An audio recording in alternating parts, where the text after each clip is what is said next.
conflito no Oriente Médio é a segunda maior preocupação do sistema financeiro, de acordo com uma pesquisa do Bank of America.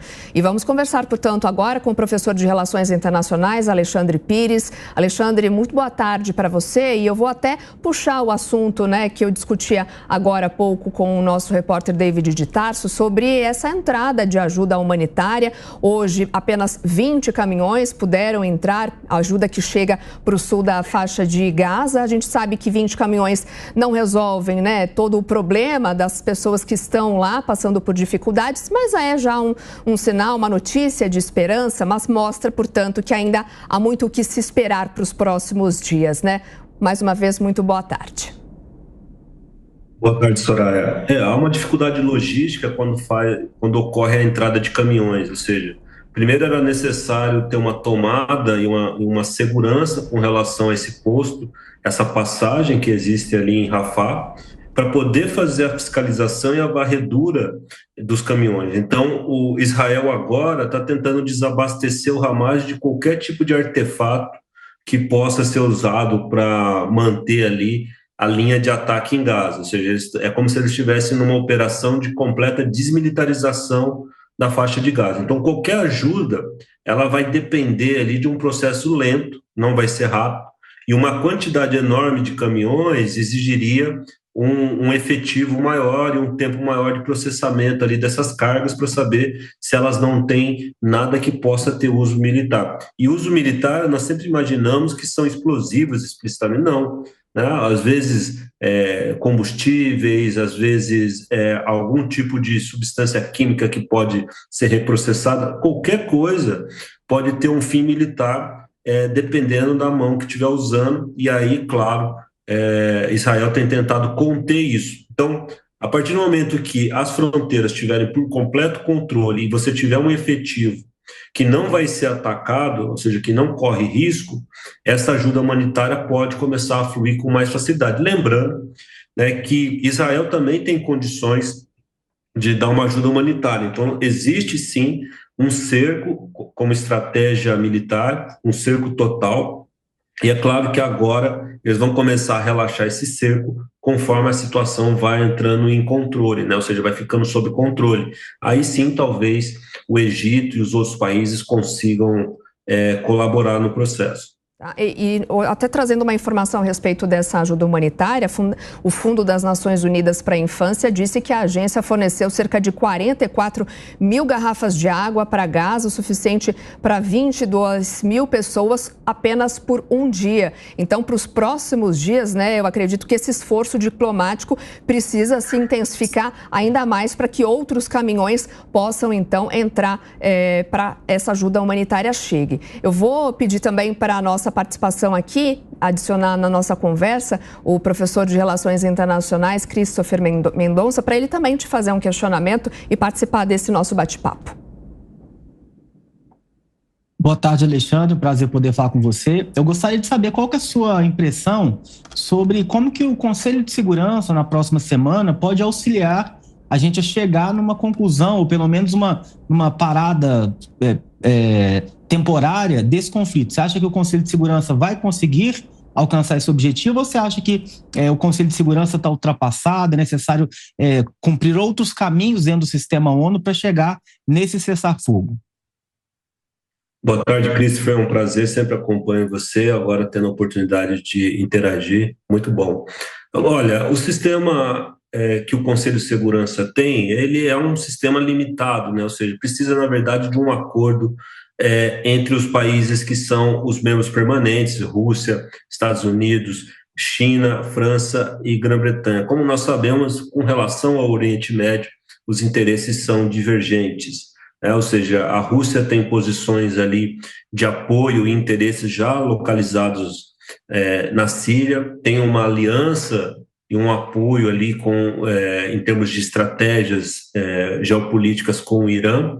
E, por outro lado, nós temos a China, que, apesar de estar assistindo à distância, tem também alguns interesses ligados ao Irã e, claro, observando esse confronto e vendo como as coisas andam, talvez seja interessante para ela, porque ela sai do foco e aí a política que ela vem dirigindo ali para Taiwan talvez não seja tão colocada em risco, né? Então nós temos uma situação que o Conselho acaba ficando imóvel diante de uma situação. O que nós vamos ter como saída é essa saída que nós podemos chamar de unilateral, né, Christopher? Ou seja, os Estados Unidos acabam por concordar que o Hamas deve ser completamente neutralizado, dirigem as tropas, ou seja, aquela perspectiva de uma capacidade de impor essa política, e vai valer essa política até que ela seja contraposta, né?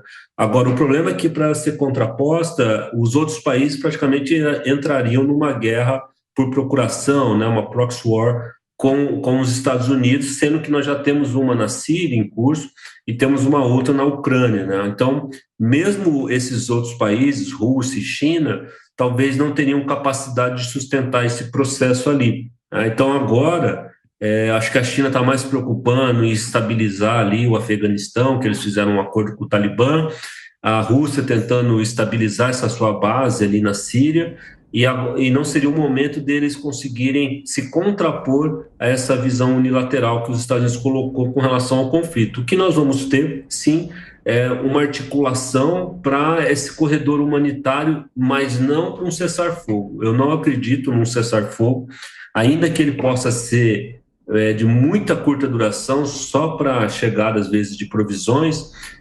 O que vai valer agora, no momento, é a posição dos Estados Unidos, né? Nós já percebemos que Israel atrasou a entrada à ocupação, nós percebemos que os Estados Unidos eram a favor da entrada ali dos caminhões de ajuda do Egito, isso aconteceu. Então, quem está ditando o ritmo e a direção desse confronto numa escala maior são os Estados Unidos. E Israel, obviamente, não vai recuar com relação à neutralização e à ocupação ali militar de Gaza. Agora, Alexandre, tem se esperado muito desde o início do conflito, de uma posição da ONU na intermediação desse conflito, mas a gente está vendo que muitas ações estão vindas diretamente de potências mundiais, né? Queria que você também passasse uma análise sobre o papel que a ONU tem exercido na mediação desse conflito. A ONU, ela surge para evitar ali um retorno a esses conflitos históricos de escala mundial envolvendo potências. Se nós olharmos nessa perspectiva, as potências realmente não têm entrado em confronto direto, mas o mundo tem tido vários conflitos de alta intensidade que tem ali aliados dessas potências em guerra, como é o caso que nós estamos vendo ali, Israel, que é um aliado de primeira ordem dos Estados Unidos. Então, a ONU, ela consegue fazer esse papel limitado de evitar que Rússia, agora China, talvez Índia, esses grandes países entrem numa guerra de grande escala contra os Estados Unidos ou com os Estados Unidos.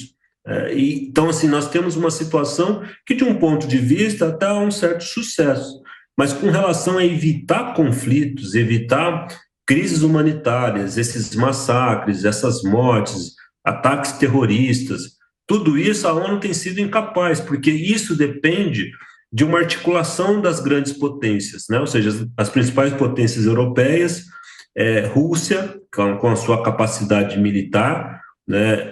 China hoje, né? Com o seu papel também econômico, militar, e, claro, inegavelmente, Estados Unidos. Então, sem essa articulação, acaba prevalecendo a visão ainda daquela que é a potência mais forte, que são os Estados Unidos, em uma aliança muito estreita, cada vez mais, com Grã-Bretanha, né, com a Austrália, que são os movimentos que nós temos observado nos últimos anos. E isso faz com que a ONU perca, claro, fortemente ali o seu projeto inicial de evitar os conflitos, né? Ou seja, ela só consegue mediar conflitos que envolvam ali potências menores e que não afetem os interesses dessas principais potências que têm assento no Conselho de Segurança da ONU. E é possível, na sua visão, imaginar uma solução para esse conflito, seja imediato ou até histórico? Não, uma solução conforme as que foram propostas nas últimas décadas, especialmente a solução de 2 estados, que é a existência de um Estado palestino com fronteiras próprias, soberania territorial, autonomia diplomática, sistema de defesa, isso tudo foi completamente enterrada, ao meu ver, no 7 de outubro. Ou seja, nós temos uma solução, mas que também não vai ser a solução de um Estado, ou seja, um Estado de Israel nessa região que envolve esses vários territórios, que é Gaza, a Cisjordânia e o território do Estado de Israel. Essa solução de um Estado englobando tudo e incorporando todas essas populações também é inviável, porque você não conseguiria ter um sistema democrático em um Estado que seria um Estado judeu, em que a maioria, né, dos eleitores fosse árabe, né? Ou seja, para os ouvintes e para os espectadores, o que nós temos? Nós temos ali hoje, né, 7 milhões, mais ou menos, de judeus. Nós temos dentro do território, né, desses 3 territórios, nós temos algo em torno de 7 milhões também de árabes, e nós temos uma diáspora ali no Oriente Médio de em torno de 5 milhões. Então, nessa região nós temos 12 milhões de árabes palestinos ali nessa disputa, né? Ou seja, almejando ali voltar a ter uma cidadania, um passaporte, fazer parte de um Estado estruturado.